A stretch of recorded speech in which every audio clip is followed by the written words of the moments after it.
ये श्रद्धांजलि है बारामूला में रविवार रात शहीद हुए बीएसएफ के कांस्टेबल नितिन कुमार को। नितिन यूपी के इटावा के रहने वाले थे। जानकारी के मुताबिक बीती रात करीब 10:30 बजे उत्तरी कश्मीर के बारामूला जिले में 40 राइफल्स के कैंप्स पर आतंकवादियों ने हमला करने की कोशिश की। बताया जा रहा है कि सेना के कैंप के साथ लगे बीएसएफ कैंप से ये आतंकी अंदर घुसे, लेकिन 40 राष्ट्रीय राइफल्स के कैंप में घुसने में नाकाम रहे। आतंकियों की भनक लगते ही सेना और बीएसएफ की ओर से फायरिंग शुरू हो गई। करीब 3 घंटे तक फायरिंग हुई। आतंकी 2 गुटों में बंटकर फायरिंग करते रहे। हालांकि सेना और बीएसएफ को आसपास के नागरिक आबादी का ख्याल रखते हुए बड़े ही एहतियात के साथ कार्रवाई करनी पड़ी ताकि किसी को नुकसान ना हो। बताया जा रहा है कि जवाबी फायरिंग में एक बीएसएफ जवान शहीद हो गया और सेना के 3 जवान जख्मी हो गए हैं। इस बीच आतंकी अंधेरे का फायदा उठाकर भाग निकले। ये आतंकी करीब की ही झेलम नदी को पार कर यहां तक पहुंचे थे, लेकिन अभी इस वारदात के कुछ पहलुओं पर सवाल उठ रहे हैं। वैसे ऐसी वारदात की आशंका पहले से ही जताई जा रही थी।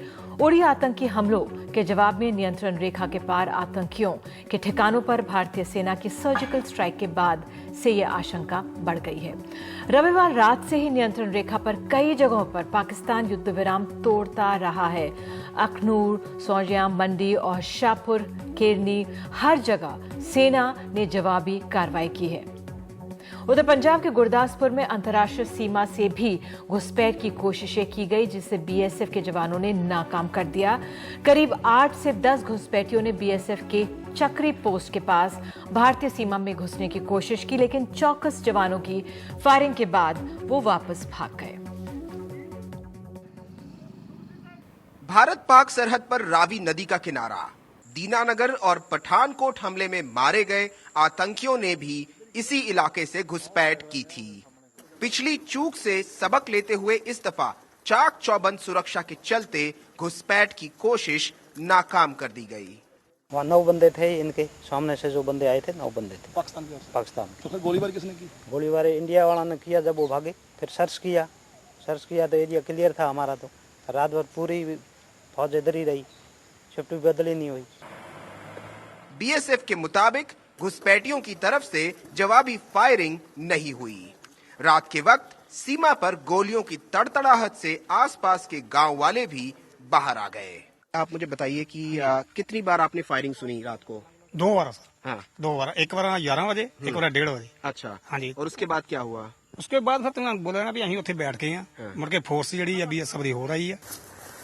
बीएसएफ ने रात को पूरे इलाके की छानबीन की। दिन निकलने के बाद पंजाब पुलिस ने भी आसपास के गांवों में सघन तलाशी अभियान चलाया।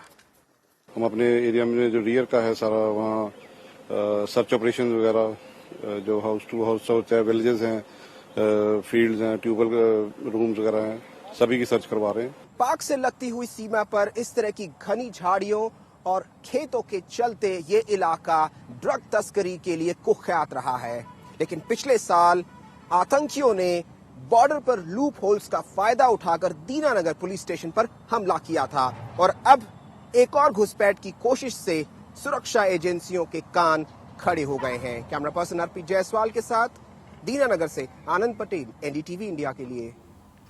उधर बारामूला में आतंकी हमले, एलओसी पर कई जगह युद्ध विराम उल्लंघन और गुरदासपुर में अंतर्राष्ट्रीय सीमा से घुसपैठ की कोशिश के बाद केंद्र सरकार ने एक बार फिर से सुरक्षा हालात का जायजा लिया है। उच्च स्तरीय समीक्षा के बाद राष्ट्रीय सुरक्षा सलाहकार अजीत डोभाल ने प्रधानमंत्री नरेंद्र मोदी को नई रणनीति से वाकिफ कराया। हमला बारामूला में हुआ, लेकिन इसका सीधा असर रायसीना हिल्स पर देखने को मिला। पुलिस के बैरियर और गाड़ियों की चेकिंग। दिल्ली इस वक्त हाई अलर्ट पर है। वैसे बारामूला हमले के बाद रायसीना हिल्स में कई बैठकें हुईं। जानकारी ये है कि राष्ट्रीय सुरक्षा सलाहकार ने सुरक्षा बलों को ज्यादा सावधान रहने को कहा है और उनके ऑपरेट करने की रणनीति में बदलाव लाने को कहा है। बदलाव इसलिए जरूरी माना जा रहा है क्योंकि पाकिस्तान की तरफ से लगातार सुरक्षा बलों को निशाना बनाने की कोशिश की जा रही है। इसके बाद राष्ट्रीय सुरक्षा सलाहकार ने गृह मंत्री को बदली हुई स्ट्रैटेजी के बारे में बताया। फिर प्रधानमंत्री को भी लाइन ऑफ कंट्रोल पर हो रही गतिविधियों से अवगत करवाया। This is unfortunate. ये दुखद है, हमारी सेना जवाब देने में समर्थ है। वैसे इस सब के बीच राष्ट्रीय सुरक्षा सलाहकार ने पाकिस्तान के एनएसए से भी बात की और बताया जा रहा है कि दोनों देशों ने इस बात को अहमियत दी कि दोनों पक्ष को संयम बरतने की जरूरत है, तभी नियंत्रण रेखा यानी एलओसी शांत होगी। इधर सरकार ने फिर से दोहराया है कि सीमा पार से उकसावे की कार्रवाइयों का पूरा जवाब दिया जाएगा। हमारे सेना और सुरक्षा के जवान जो है मुंहतोड़ जवाब दे रहे हैं। बारामूला में हुए हमले के बाद दिल्ली शहर की कई सड़कों पर आपको इस तरह की नाकाबंदी हुई नजर आ जाएगी। वैसे भी गृह मंत्रालय ने दिल्ली ही नहीं बल्कि कई और मेट्रोज को भी अलर्ट जारी किया है और साथ में ये हिदायत दी है कि अगले 1 महीने तक वो ज़्यादा सतर्क रहें। नई दिल्ली से कैमरा पर्सन कानन पात्रा के साथ नीता शर्मा, NDTV इंडिया के लिए। और हमारे साथ 2 खास मेहमान मौजूद हैं, लेफ्टिनेंट जनरल सैयद अता हसनैन साहब, सुरक्षा विशेषज्ञ, और साथ ही Siddharth Varadarajan, founding editor the Wire, हमारे साथ मौजूद हैं। सिद्धार्थ, मैं आप ही से शुरू, अता हसनैन सर मुझे दिख रहे हैं। हसनैन साहब, आपसे जानना चाहूँगी, क्या हम एक्सपेक्ट कर रहे थे इस तरह की जो गुरदासपुर और बारामूला में हमें घटनाएं देखने को मिली हैं? देखिए, सबसे पहले आपका सवाल अच्छा सवाल है। पिछले 3 महीने से आप जो देख रहे हैं कार्रवाइयां जो हो रही हैं पूरी वादी के अंदर और फिर लाइन ऑफ कंट्रोल के ऊपर, इसमें पाकिस्तान का हाथ दखलंदाजी का हर चीज में है। जब हमने इसका जवाबी हमला किया है, जवाब दिया है, सर्जिकल स्ट्राइक्स हमने अटैक्स लगाकर हमने किए हैं, इसके अंदर ये क्लियर हो गया है कि पाकिस्तान जो है किसी ना किसी तरीके से इसका भी दोबारा जवाब देगा। इतनी जल्दी ये आएगा मुझे शायद उम्मीद नहीं थी। मैं समझता था कि पाकिस्तान अपने लिए एक विंडो बना रहा है ताकि वो इंटरनेशनल ओपिनियन को समझे और उसके साथ साथ अपनी जवाबी कार्रवाइयां करे, मगर ये लग रहा है कि ये एक नी जर्क रिएक्शन के तौर पे बारामूला में कार्रवाई हुई है और जो गुरदासपुर में आप देख रहे हैं इंटरनेशनल बॉर्डर पे, वहां पर भी यही कार्रवाई हुई है। तो बेशक इसमें पाकिस्तान का हाथ है इसके पीछे। जो बारामूला में वाकया हुआ है वो जल्दबाजी का वाकया था, बिना कोऑर्डिनेशन के, बिना प्लानिंग के, और इस तरीके के अगर ऑपरेशन अंदरूनी तरीके से हिंटरलैंड के अंदर पाकिस्तान चाहेगा तो इसी तरीके से वो फेल होंगे। ठीक है, ठीक है, आप कह रहे हैं इसी तरह से फेल होंगे, नियर जर्क रिएक्शन। सिद्धार्थ, आप कैसे रीड करें, क्योंकि सर्जिकल स्ट्राइक के बाद कहा गया तमाम अलर्ट्स की बात हो रही थी और फिर इस 2 तरह के ये वाक्य सामने आ रहे हैं और लगातार सीज़फायर उल्लंघन, आप कैसे रीड करते हैं? देखिए, मेरा मानना है कि अगर वाकई सर्जिकल स्ट्राइक्स ने कुछ हद तक तबाही वहाँ पे की है दहशतगर्द इंस्टीट्यूशंस या इस्टेब्लिशमेंट्स के, और जिस तरह से हैवी कैजुअलिटीज़ की बात हुई है, तो मुझे लगता है कि पाकिस्तान का रिस्पांस एक सोचा समझा और एक तरह से वेल ऑर्गेनाइज्ड हायर लेवल वाला रिस्पांस होगा। ये इंसिडेंट बारामूला में किसने किया, क्यों किया, ये लोग कब आए, ये कहना बहुत मुश्किल है, कौन सी तंजीम इसमें इन्वॉल्व है। लेकिन मुझे नहीं लगता कि ये मतलब अगर ये रिस्पांस है सर्जिकल स्ट्राइक्स का, तो ये एक रश जॉब है कि भाई मौका मिलते ही सोचा कि भाई कुछ कर लेते हैं। लेकिन सतर्क रहना मुझे लगता है कि ये बहुत आवश्यक है, क्योंकि और बड़े पैमाने पे मैं एक्सपेक्ट कर रहा हूँ कि पाकिस्तान के हवाले से कुछ ना कुछ रिस्पांस आएगा। बिल्कुल, ये जो सवाल है शायद बहुत भारतीयों के जहन में है, तमाम सवाल। हसनैन सर, सवाल ये है कि जब सर्जिकल स्ट्राइक की बात भारत ने कबूली अंतर्राष्ट्रीय स्तर पर प्रेस कॉन्फ्रेंस के बाद, उसके बाद से ही आंकलन था और कयास लग रहे थे कि भाई पाकिस्तान की तरफ से कुछ रिएक्शन होगा।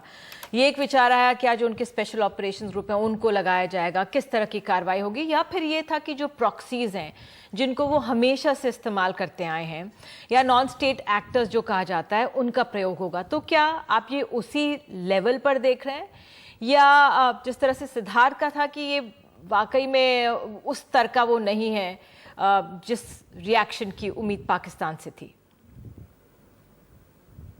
बहुत इंटरेस्टिंग सवाल आपने किया है और इसको मैं जवाब दूंगा ये कहकर कि सर्जिकल स्ट्राइक्स सबसे पहले पाकिस्तान ने इनको कबूल भी नहीं किया है कि ये हुए हैं। तो एक इंफॉर्मेशन के तौर पे एक सूचना का एक अभियान चलाया हुआ है, एक गेम खेली जा रही है जिसमें वो दुनिया को बता रहे हैं कि भारत के स्पेशल फोर्सेस तो आए ही नहीं यहां पर, और इसकी वजह से अपने आप के लिए फ्लेक्सिबिलिटी पैदा कर रहे हैं, जिससे वो फिर हाइब्रिड तरीके से पॉलिटिकल, सोशल, मिलिट्री, इंफॉर्मेशन हर डोमेन में धीरे धीरे कुछ वो रिएक्शन कर सके और सोच विचार करके तजवीज बनाकर कोऑर्डिनेट करके ये कर सके। तो मैं बिल्कुल सहमत हूं कि ये जो हम देख रहे हैं इस वक्त वो एक शुरुआत है, और ये एक हेस्टी शुरुआत है, क्योंकि पाकिस्तान कुछ हद तक अचंभे में पड़ गया है कि भारत ने ये सर्जिकल स्ट्राइक करे कैसे, क्योंकि ऐतिहासिक तौर पे अगर आप देखा जाए तो भारत के तरफ से ये हमले पहले भी हुए हैं, मगर राजनीतिक तौर पे इनको कभी अपनाया नहीं गया है जी। इस दफे पहली दफे भारत सरकार ने इसको सैंक्शन दिया है और इसको पॉलिटिकली, राजनीतिक तरीके से अपनाया है। ये इसकी वजह से पाकिस्तान की लीडरशिप भी अचंभे में पड़ गई है। ठीक है, आप कह रहे हैं पाकिस्तान की लीडरशिप अचंभे में है, अंदरूनी तौर पर तमाम सवाल उठ रहे, लेकिन मैं आपसे जानना चाहती हूँ, पहली बार जब हमारा देश मानता है कि हमने ये स्ट्राइक किया, इससे हमें हासिल क्या हुआ है, और यही मैं सिद्धार्थ से पूछूंगी, लेकिन जो हम एक तरह से आपकी समझ से जानना चाहूंगी, क्या हासिल हुआ, क्या स्ट्रेटेजिक भारत को गेन्स हुए हैं इससे? देखिए, सबसे पहले तो ये जो भी एक्शन हुआ है ये एक टैक्टिकल एक्शन हुआ है, मगर टैक्टिकल एक्शन से एक स्ट्रेटेजिक गेन हासिल करने के लिए हुआ है। पहले जब इसको आप राजनीतिक तौर पे अपनाते नहीं थे तो ये टैक्टिकल एक्शन टैक्टिकल डोमेन में ही रहते थे, मगर अब जब आपने इसको अपनाया है, ओनरशिप ली है इसकी, तो ये स्ट्रेटेजिक डोमेन में आ गया है।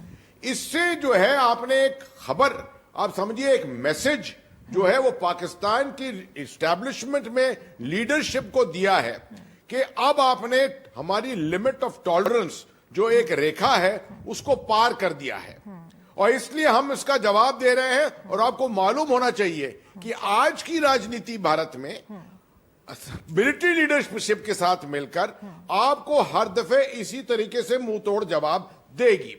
मैं समझता हूं कि ये एक पहला नॉच, बहुत छोटा सा एक कदम हमने उठाया है, क्योंकि ये एक पूरा स्पेक्ट्रम है अभी आपके ऑप्शंस के लिए। ऑप्शंस आपके पास बेहद हैं। आप देख रहे हैं कि डिप्लोमेटिक ऑप्शन आपने इस्तेमाल किया है, इकोनॉमिक किया है, स्ट्रेटेजिक ऑप्शन आपने इंडस वाटर ट्रीटी के बनिस्बत किया है, साइकोलॉजिकल किया है, बलूचिस्तान का मसला खड़ा करके। तो ये आपने हर डोमेन में लिया है, और इस स्ट्रेटेजिक स्ट्राइक के वजह से आपने इन सब को मेल जोड़कर और एक स्ट्रेटेजिक मैसेज वहां पर उस पार दिया है कि हम इस चीज को अब टॉलरेट कर नहीं कर पाएंगे इससे आगे। सब कुछ जोड़कर एक बड़ा मैसेज। सिद्धार्थ, आप, हमें क्या हासिल हुआ? देखिए, ये कहना बहुत मुश्किल है क्वाइट फ्रैंकली, क्योंकि जैसे जनरल साहब कह चुके हैं कि पहले भी ऐसे स्ट्राइक्स हुए हैं, फर्क सिर्फ यही है कि इसको ओन अप नहीं, कबूल नहीं किया गया। कबूल करने का मतलब क्या है? संदेश क्या आप पाकिस्तान को भेज रहे हैं या आप देश की जनता को भेज रहे हैं? मुझे लगता है कि काफ़ी हद तक संदेश कबूल करने का मतलब या मकसद देश की जनता को संदेश पहुंचाना है, बनस्बत ये कि पाकिस्तान को, क्योंकि पाकिस्तान को तो पहले भी आपने टैक्टिकल लेवल पे ऑपरेशंस ये करके जो एक टेंशन का माहौल बन रहा था, जैसे 2013 में जब एक भारतीय सिपाही को बेहेड किया गया, उसके जवाब में अब बताया जा रहा है कि भारतीय फौज ने वहां जाके सो कॉल्ड बदला लिया, तो वो उस लेवल पे मैसेज आपका चला जाता है। अब क्योंकि इसको एडवर्टाइज किया गया है, मुझे लगता है कि इसके डायनामिक्स अलग हैं। जिस टारगेट को चूज किया गया है, इसलिए मैं इस दिशा में जाना चाहूंगा कि शायद वक्त आ गया कि भारत सरकार अब अपनी जनता को बताएं कि भाई पाकिस्तान के अंदर या एलओसी के पार किन किन निशानों पे आपने हमला किया, क्योंकि उन निशानों की जो आइडेंटिफिकेशन है वो पाकिस्तान जानता है, क्योंकि वो वहां पे बैठा हुआ है, और उसको छिपाने से कोई ऐसा इसका कोई मतलब ही नहीं। पाकिस्तान पे डिस्कस करूंगी आगे अभी एक रिपोर्ट के बाद, लेकिन जब ओसामा बिन लादेन को मारा गया था, अमेरिका ने जिस तरह से मारा था, क्या वो डिटेल्स पूरी दुनिया के सामने वैसी रख दी थी? देखिए, डिटेल अमेरिका ने ऐलान किया कि हमने एबोटाबाद में हमला किया, एबोटाबाद में फलाने बिल्डिंग में जाके कमांडोज गिराए, हमारा निशाना वहां पे कौन था, उसकी शनाख्त की गई। लेकिन ऑपरेशनल डिटेल्स कि भाई कौन सा यूनिट था, उसके नाम क्या हैं, वगैरह वगैरह, जो मैं देखता हूं कि हिंदुस्तान में वो सब लीक हो रहा है। यहाँ पे यूनिट्स के नाम आ रहे हैं अगर बता जो नहीं भी आना दें, चाहिए। अगर सवाल देखिए आज प्रेस कॉन्फ्रेंस करती है कांग्रेस, कहती है भाई हमने भी सर्जिकल स्ट्राइक्स की थी, हमने विज्ञापन नहीं किया था। आज हम देखते हैं अरविंद केजरीवाल भी एक वीडियो रिलीज करते हैं और वो कहते हैं कि salute to prime minister Modi. अब वो सल्यूट कर रहे हैं इस बात पे पहली बार देखने को। तो जो डोमेस्टिक ऑडियंस की जो बात लेकिन खींच भी रहे हैं। हाँ, तो वो भी वीडियो की वो बात करें। मैं आपसे जानना चाहती हूँ कि अगर हम वो वीडियो रिलीज भी कर देंगे, एक हमारा बहुत स्ट्रैटेजिक इंटरनेशनल एक इमेज भारत की स्ट्रांग हुई है। हमने देखा सार्क किस तरह से कैंसिल हुआ, और अभी मैं देख रही थी कि रशिया का भी बहुत वोसिफरसली उसने जो P5 में है उसने कहा है कि नहीं, any country has a right to defend its own this territory and cross border terrorism is the worst kind of human rights violation. तो अब ये मुखर होकर रशिया एकदम सामने आया है, क्योंकि पहले ये एडिटोरियल्स में ये भी था कि वो रशिया चाइना की तरफ लीन कर रहा है एंड ऑल। लेकिन अगर वो वीडियो रिलीज कर भी देंगे, हासिल क्या होगा इससे? किसको हम शांत करें, किसको पैसिफाई करना है? मैं वीडियो की बात नहीं कर रहा हूँ, या जो डिटेल्स वो मैं वीडियो की बात नहीं कर जो रहा हूँ लगातार पूछी जा रही है कि आप उसकी जानकारी दें, आप उसकी डिटेल्स दें। देखिए, मेरा तर्क बहुत आसान है कि भाई जो खबर, जो इंफॉर्मेशन पाकिस्तान के पास है जी, उसको शेयर करने में आपको हर्ज क्या है? जो चीज पाकिस्तान के पास नहीं है, जैसे कि वीडियो, उसको बेशक मैं ये नहीं कह रहा कि उसको पब्लिसाइज करें, लेकिन किन ठिकानों पे आपने हमला किया, वहां पे कितने लोगों को मार गिराया, पाकिस्तान को पता है, दहशतगर्द तंजीमों को भी पता है, क्योंकि आपने उनको निशाना बनाया वहां पे। तो जनता से छुपाने का मतलब क्या है?